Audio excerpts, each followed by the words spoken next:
Stephanie, I'm so excited for you to be here for CMO Pulse. Welcome. What's been going on for you? Wow, a lot.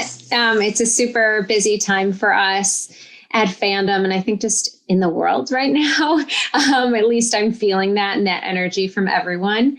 But at Fandom, it's an exciting time because we have a couple of big launches going on. Number one, a brand launch that we are working towards, which is really exciting.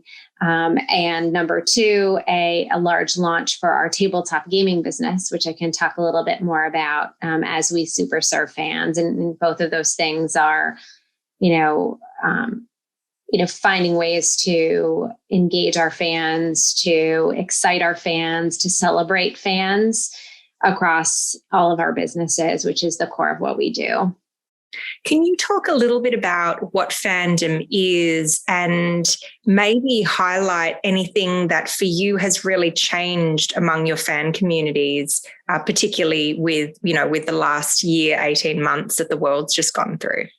Yeah. I mean, that's a big question, and it's been exciting for us, certainly, to be able to hopefully provide a little bit of excitement, relaxation, escapism for fans during this time as people really flock to entertainment in general, to do a lot of different things away from COVID. Fandom, thanks for asking, because I always say it's the biggest brand that people haven't heard of or aren't necessarily aware of. We have about 315 million users every month on Fandom. So people come in because we have by far the deepest information on imagined worlds. We're the largest fan platform. So for example, if you are interested in learning anything about Luke Skywalker, and you go and search for Luke Skywalker, you are going to end up on Fandom, and you are going to find more than you could have ever imagined exists about Luke Skywalker.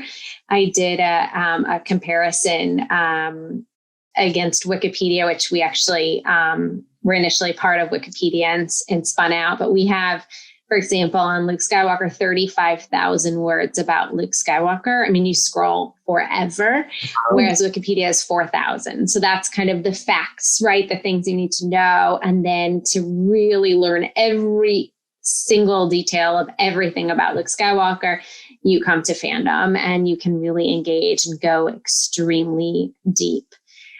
So that's kind of our Fandom wiki platform against every imagined world. And then we have a tabletop gaming business, Dungeons and Dragons Beyond. That's the official digital tool set for Dungeons and Dragons gameplay. And we have millions of gamers coming every month to connect, to play, to experience Dungeons and Dragons, which is an awesome imagined world that's created by these players. And then we also have an e-commerce business, Fanatical, a gaming business as well, where people buy game keys and play and discover as well. So really just huge fan platform.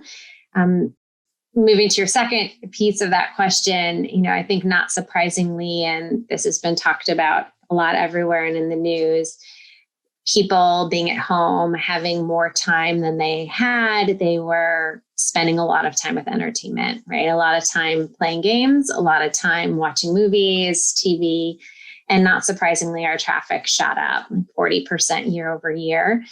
But we also saw that as a responsibility to do more for fans, to engage them and celebrate them. And we developed a lot of new interactive programs where people could actually connect with the writers, directors, celebrities within their favorite fandoms and ask questions, interact, test their knowledge through trivia. So that was a lot of fun to develop those programs and think about like, how can we service fans in a meaningful way during this time? I think, the other piece of that was we were able to really understand what was going on with people from even like a psychological perspective of how people's mindsets and moods and needs changed over time in terms of what they were watching. So nostalgia and kind of going back to things that were like comfortable for people as well as some of the action adventure spikes of like, let me get out of here and get out of this world and live somewhere else, thinking about the future. So it was interesting to see, that as well. And I think, just now, and we're kind of calling it a new normal. We're still seeing really strong traffic, certainly above where we were before the pandemic. I think now people are also excited about finally the movies that are coming out and the shows that are coming out, because so many things were on pause. And so we're helping them navigate that as well and hopefully enjoy those things more. You talked a little about how people's own behaviors evolved throughout the pandemic. Did you see big changes in why people were looking to entertainment throughout the past year? And, you talked a little bit about different psychological needs or different personal needs. Can you speak a bit about what changed and what you're seeing now as the world begins to open up a little, at least particularly here in the US? Yeah, I think, we saw a lot of behavior, as I said, like around nostalgia, which I thought was really interesting of, and obviously there was Friends and, things kind of coming back to streaming platforms that spurred some of that on. But I think, that comfort, was something people wanted. I think the release and the escapism also became a big part of it. Now what we've seen, so it was really interesting. We have over 250,000 different fan communities. So we cover, tons of different topics and really anything that's been popular, interesting, exciting, even niche in entertainment and gaming.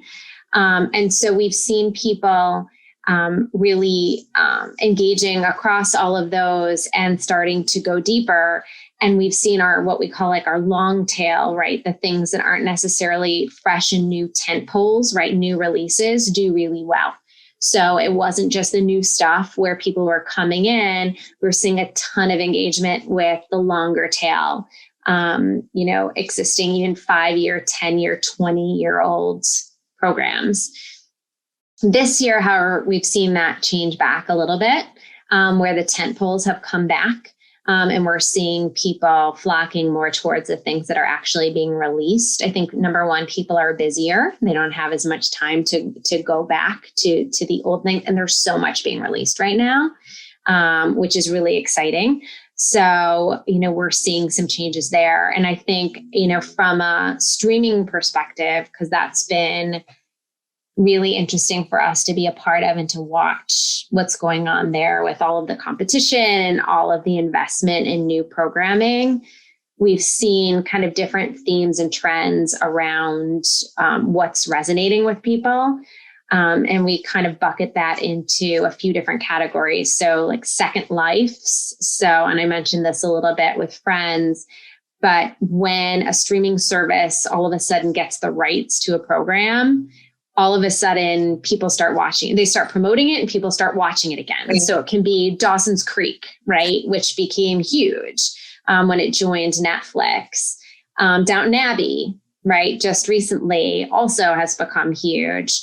And then we've seen some really interesting reboots too. So reboots of like iCarly, Rugrats. And I think what's been interesting with those as well is the way that they've changed or adapted the programs to be like more modern. And a lot of the times we see like that new character, a character that was rewritten to be a lesbian in Rugrats, for example, it becomes the most popular character on our platform. And so we see people really embracing that and getting excited about that, which is really awesome as well to see those shows and programs evolve to where I think the world has gotten. And then franchise expansion as well. So Disney Plus does a lot of this, right? With WandaVision, Mandalorian, et cetera. And finding, I think like what's nice about this is it takes kind of that nostalgia and that franchise connection and then lets people kind of explore and go deeper.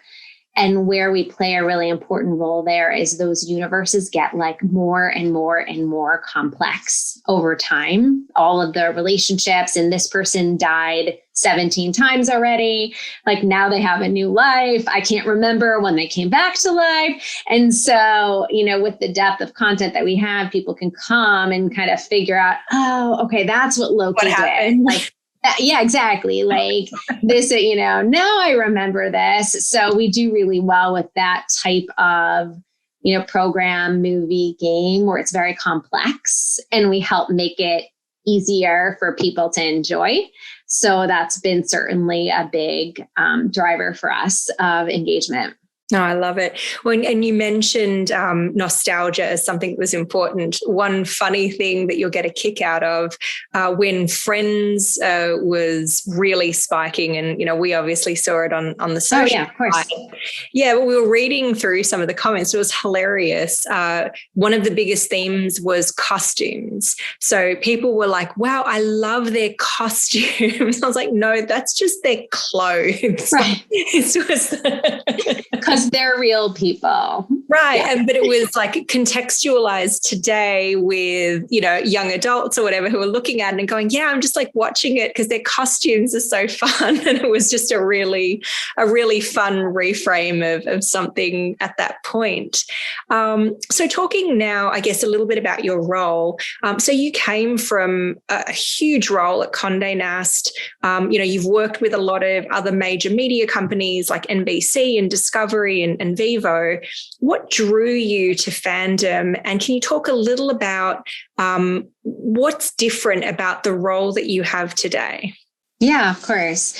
That's a great question. Well, so yes, I've been in media for a long time across music and television, cable versus broadcast and streaming, worked on Hulu at the beginning as well.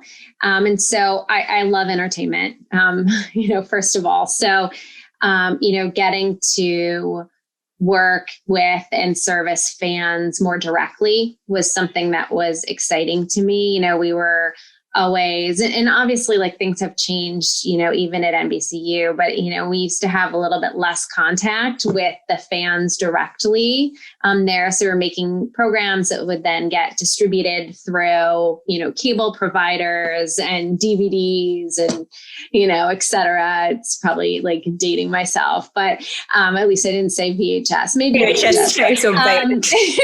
Exactly. And we started, streaming shows as well, at that point when I was at NBCU. But I think, connecting with fans and understanding what specifically they love and seeing that with trillions of data points was something that was really attractive to me. So, the understanding of not within like a closed ecosystem of, I know a lot about NBCU shows. I know a lot about Discovery shows, for example, but understanding across all of those what resonates, right? And, within genre, sub-genre, et cetera, like how people are connected and finding those connections and, illogical, sometimes like things that you wouldn't even expect about the underlying connections between those fandoms. And then, as I said, with Luke Skywalker as an example, it's not just people like Luke Skywalker. They like this very specific detail of this part of his story within the movie. So like the depth of data, like my background is, research and analytics, as you know, because I've known you forever.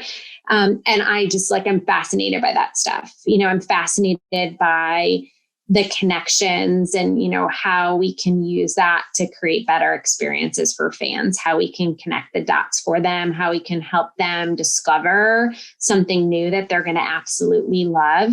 And so that was, for me, really exciting. Like the data and the insights opportunity was really exciting for me. I think, similarly, we had this connection point with fans through, fandom.com as an example, but not an email program, right? Or partnerships or ways to reach consumers in different ways. had just started building an experiences like live events business, which obviously weird timing, with COVID, but that immersive experiential piece of our business and opportunity is really exciting to me because, I just think experiencing your fandom in that way is like mind blowing. So, obviously there were just a lot of opportunities and things that I saw both from like a connection with consumers perspective, to service them in, many different ways and build, other businesses on top of that core. So that was really exciting for me. What was the second part of the question? Yeah, I think you've tackled a lot of it, which was just asking sort of how this role is different for you and what that is. So I think it sounds like it's bringing together so many passion points and so many points in your experience all in one. Yeah, exactly. And I just, we can create things, we can service fans in really great ways. We talk to creators, right? We're at heart, Fandom.com is a UGC platform where people come because they love something so much that they want to share that with the world and they want to write about it and they want to document it and they want to make sure that every single detail is accurate for everyone else, for themselves because they love it so much, and for everyone else who also loves that fandom to connect. And so the opportunity to be part of that, to create those tools, to make sure that it reaches those fans and potential fans is just very exciting. Well, and I'm sure from the marketers that you partner with, it's sort of the best of both worlds to some degree, because it's like these intense, passionate, loyal, sort of niche communities, but it's at this incredible scale. How do you partner with marketers? Like, what's that piece of your role look like? Yeah, I mean, certainly, in terms of who our fans are and why they're valuable and why you want to reach them. Obviously, our team, our sales marketing team, builds, those stories and make sure that our clients and partners understand the value that we provide and where we fit into their marketing plans, certainly at a macro level. But we also provide a really important, I think, consultative service to our clients. And that's changed a lot even over the pandemic where, and this is the case just overall, it's harder and harder to reach the right people in the right places, right? There's a proliferation of services. People are spending time in lots of different places. And what the right note is for a marketing message and how to best connect is becoming harder and harder, as well as like predicting what's going to happen. Like, what are the trends going to be? Like, how do we make sure we're on top of things? And so, as we've worked with our partners, we launched something called Fan DNA, that for our largest clients and partners, we provide a ton of insight on what's going on overall. So the state of streaming, the state of gaming, for example, and we also do a big event called the State of Fandom overall every year where we share, a ton of insight. But when you partner with us, you also unlock credits basically to get greater insights on anything from, how do I develop my show in a different way? Like, what are the characters that are resonating the most? Who should I bring back from like a guest character perspective? Like, who are those hidden characters who are driving a lot of value and interest in this program? As well as how do I better market, the show? So what are those segments, those, other communities where my fans are going, who I want to reach? And how can I get smarter about marketing to them, both on Fandom and outside of Fandom, right? We just want to help our clients get smarter about what to develop and then how to market and reach those consumers in a smarter way. Got it. And I know along those lines, I guess, probably because there's not enough going on for you guys at the moment, you also just announced a very exciting brand launch and refresh. Why was this the right time for you? Like, how will it kind of show up? What can we expect when it comes to this launch? Yeah. I mean, I think, overall, we've been doing and building a lot of, new features and products. And obviously our audience has grown significantly. And I think as we work on driving stronger awareness with our audiences, so that people come as they already are, but also say like, wow, Fandom, I love this experience. I'm going to come back to fandom.com tomorrow. We felt that it was the time to really, relaunch and refresh our brand. And so we are doing that with a great new brand framework around our vision and our mission, a new tagline for the love of fans, which we're really excited about because that's what we do, is for the love of fans, and really just make sure that we're both from a communications perspective as well as strategic perspective, that we're focused on the right things with our consumers and we're telling that story really consistently and understandably to our consumers, to our partners, right? Our creators as well. And so, the way that we're doing that is certainly, obviously, the look and feel of our platform is going to, change with the launch. Our colors are changing to really fresh, fun, vibrant colors that I think are really connected to who we are and what we do and how we serve this passionate community of fans. But we're also doing a campaign called Around for the Love of Fans, where we're working with gaming and entertainment studios to develop exclusive collectible art around some really awesome games and shows that people love. And we will be, doing giveaways basically, where as the fans show their love on social, they're entered to get those amazing exclusive creative artwork. And we are working with the creators, we're working with the studios to really amplify and push this out to fans. So we're really excited about this and finding the biggest fans in the world for some really big IPs starting on August 9th.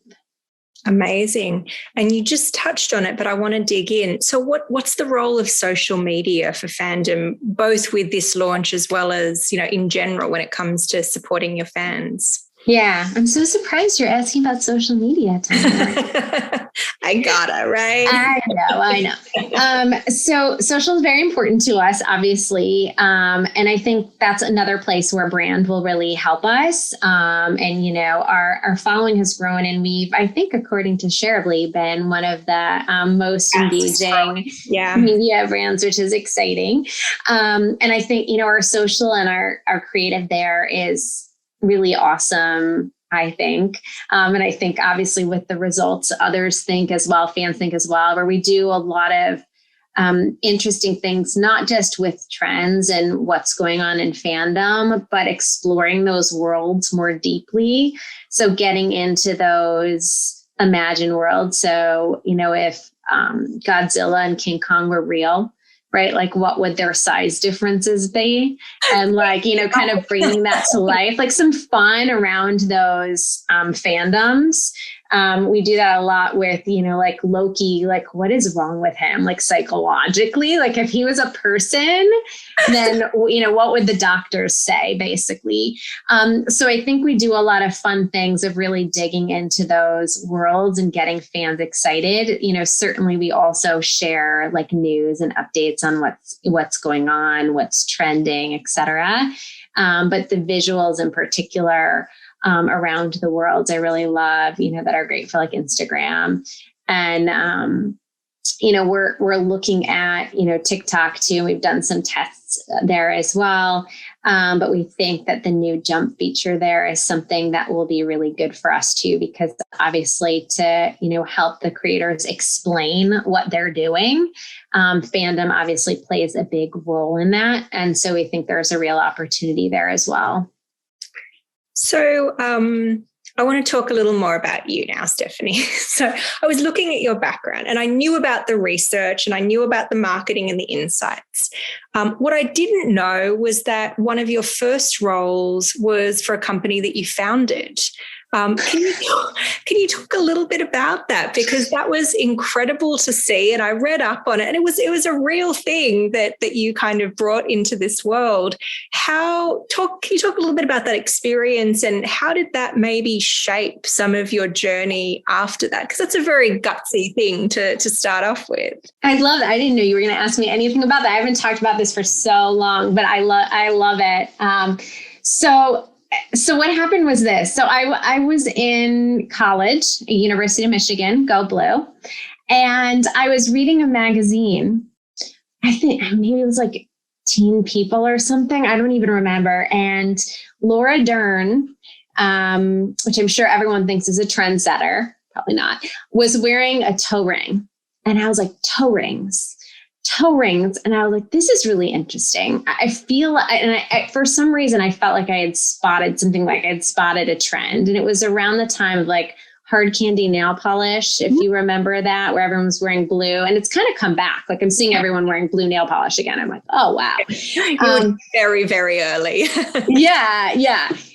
So basically, I was like, I feel like this is going to be something and I want to like try it out. Like I knew that I wanted to go to business school at some point, and I was like, this is like a fun thing to see what I can do and build. And I started like reaching out. I mean, I think one of the things probably like it taught me is to be resourceful, because I just had no idea what to do. Like I didn't know. I like built my own web page or my own website on Front Page, I think it was called. This was like, like that. And I was literally trying to like code things.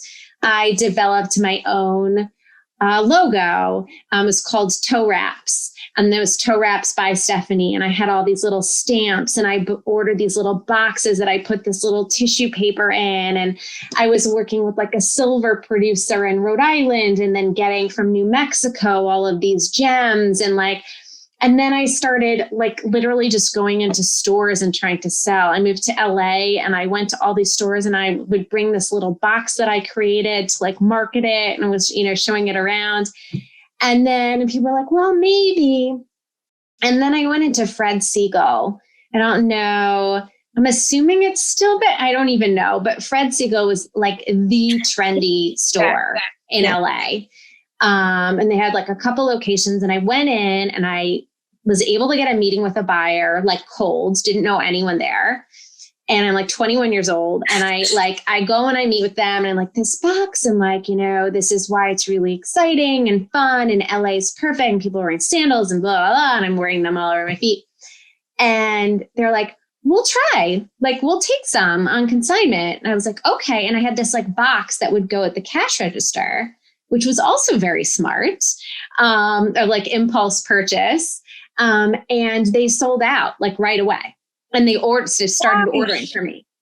And then once I could say that I sold to Fred Siegel, all of a sudden, all these other stores wanted them. Yeah. And then I got a rep at like the LA Merchandise Mart, and he started selling me in, and I sold to Anthropologie. And that was like my big, obviously like store and chain. And then I started doing finger rings, and then I was doing keychains. Then I was overwhelmed, and I was like, I think it's time. I was doing my own like invoicing and doing like everything. And I would like fly home to Michigan for my mom to help me pack the Anthropologie orders, because they were so big. And I was like, is this my career? Like, am I in the jewelry business? Like, is this what I want? And I was like, because I was going to have to start to hire people, and like, and I think it was like a pivotal moment. I was like, I'd always wanted to be in media.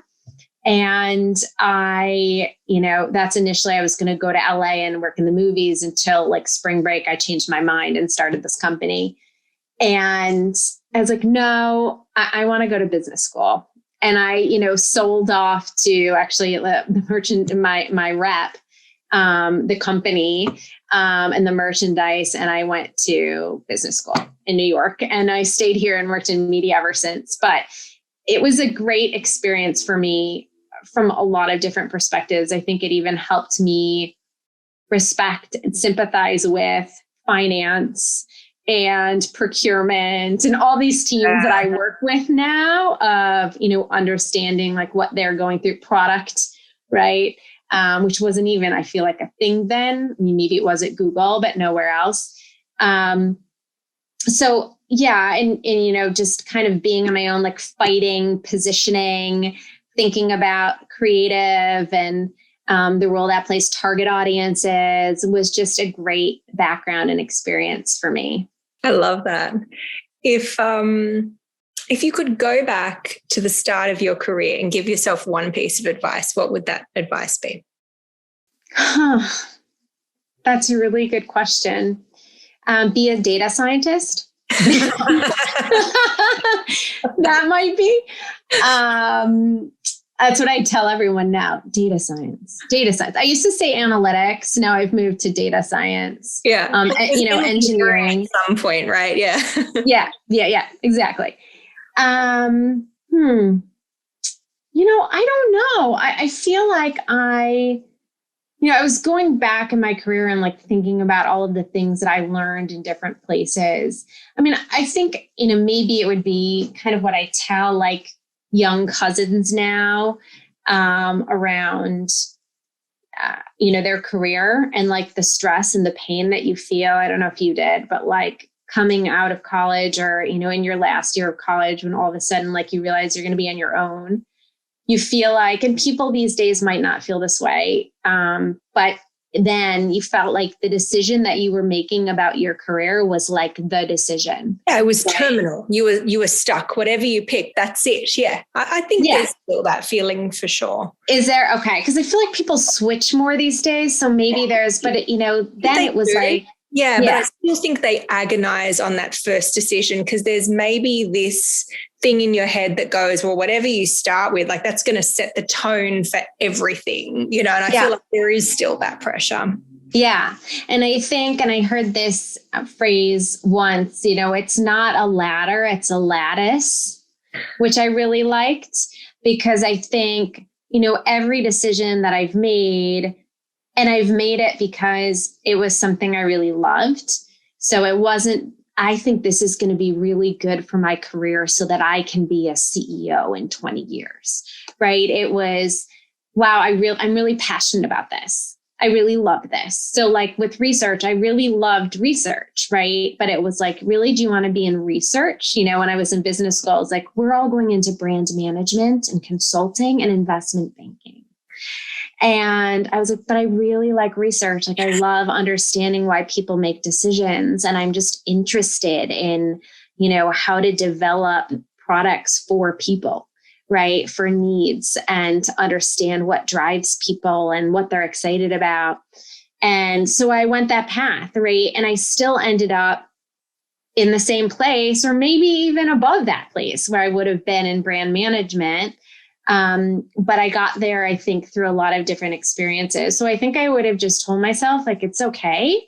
It's okay. Like lean into your instincts and into what you love. And, you'll find your path that way and get to a place where you're doing something that you're really excited about.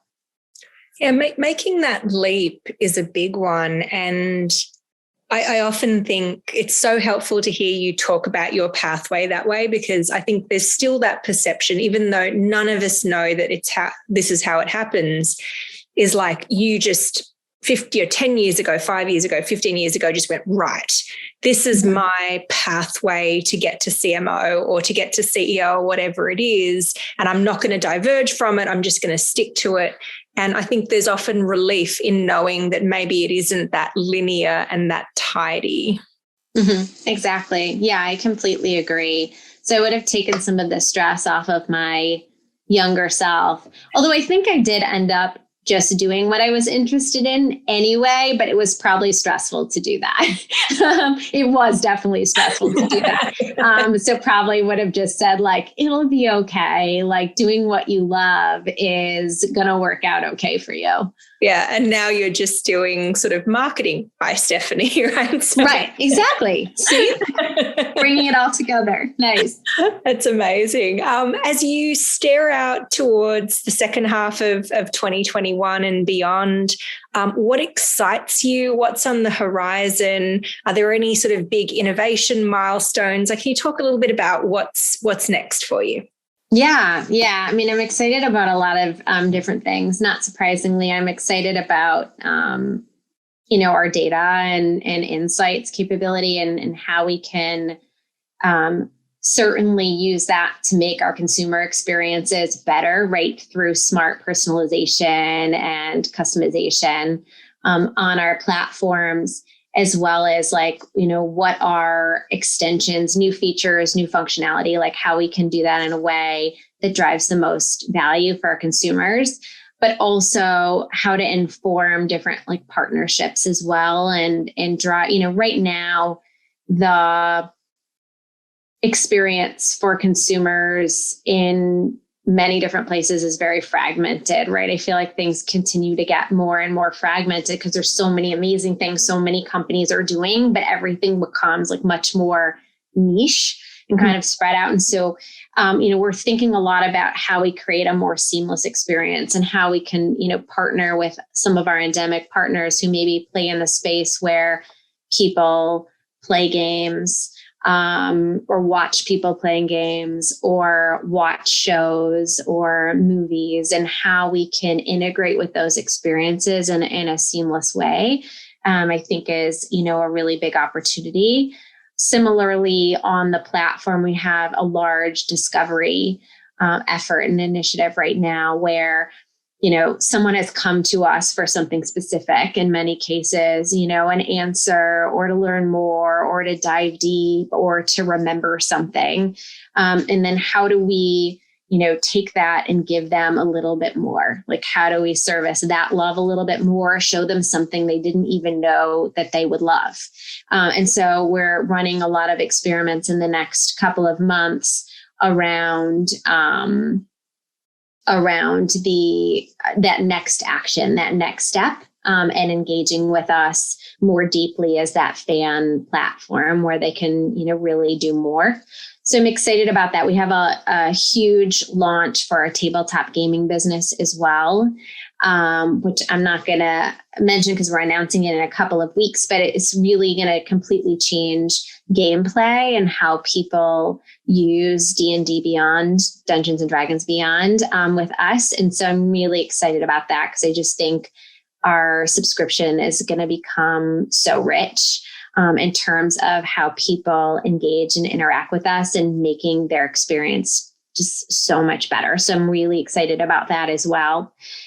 Certainly the continued evolution of our brand, as we have the For the Love of Fans campaign over the next couple of months and, getting people really excited about their fandoms.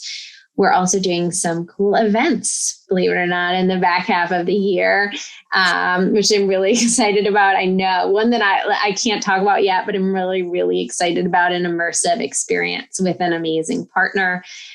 So I'm excited about that as well, to actually see fans and give them joy and celebrate them. So that's exciting as well.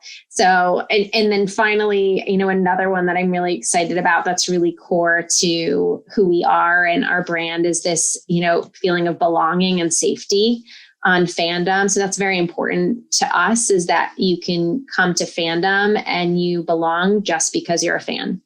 So, and how do we do that, and how do we make people feel safe? And so we have a large community event with our biggest creators coming up in about a week. And we have also launched and will continue to be launching new guidelines around trust and safety to make sure that characters are appropriately identified on the platform, and that users and fans and people who are connecting feel safe and lack of judgment on the platform. So that's really big for me personally, but also for Fandom as a brand. So I'm just really excited about the amazing efforts of our community team. Oh, that sounds incredible. And I can't wait to hear more. And as on a personal note, as someone who seriously contemplated naming their child Anakin, I appreciate the work that you do. Awesome. We use many, like some of your sites extensively around, as we were weighing the pros and cons. So you didn't choose Anakin. What did you choose? We ended up, so we went with Benjamin for the first name, and something that was more from my heritage, Japanese, as the middle name, Hiroyuki. But we looked at Anakin because we loved the name, we loved the mythology and the story. And then we went, but he did sort of end up being, massively evil, right? That's right. And you don't want that. And that would happen.